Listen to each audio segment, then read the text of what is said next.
ভারতীয় ফুটবল দলের প্রাক্তন ফুটবলার পিকে বন্দ্যোপাধ্যায়ের বাড়িতে খুন। মদের আসরের মধ্যেই ধারালো অস্ত্রের কোপে খুন করার অভিযোগ উঠছে গাড়ির চালকের বিরুদ্ধে। বিধাননগর দক্ষিণ থানার পুলিশ অভিযুক্ত গাড়ি চালককে গ্রেফতার করেছে। ধৃত চালকের নাম বরুণ ঘোষ। গোপীনাথ নামে ওই বাড়ির এক পরিচারককে খুন করার অভিযোগ উঠছে তার বিরুদ্ধে। শুক্রবার রাতে ওই ঘটনাটি ঘটে। কিংবদন্তি ফুটবলার বেঁচে থাকাকালীন সল্টলেকের জিটি ব্লকের বাড়িতেই থাকতেন। তার প্রয়াণের পর মেয়েরা থাকেন সেখানে। তবে শুক্রবার ওই বাড়িতে নাকি কেউই ছিলেন না। আর সেই সুযোগেই মদের আসর বসিয়েছিলেন পরিচালক গোপীনাথ প্রহরী এবং গাড়ি চালক বরুণ ঘোষ।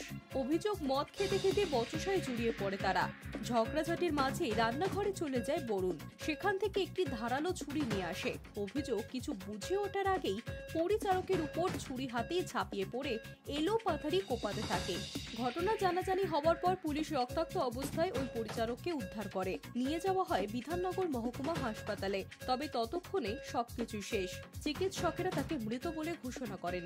দেহটি ময়নাতদন্তে পাঠানো হয়েছে। গাড়ি চালক বরুণ ঘোষকে গ্রেফতার করেছে বিধাননগর দক্ষিণ থানার পুলিশ। মদের আসরে ঠিক কি নিয়ে অশান্তি হলো তা এখনো স্পষ্ট নয়। পুলিশ বিষয়টি খতিয়ে দেখছে। গাড়ি চালক এবং পরিচালকের মধ্যে পুরনো কোনো শত্রুতা ছিল কিনা তাও তদন্ত সাপেক্ষ বলেই মনে করছেন তদন্তকারীরা। ধৃতকে জেরা করে রহস্যের জট খুলতে পারে বলে অনুমান পুলিশের। Hi news network.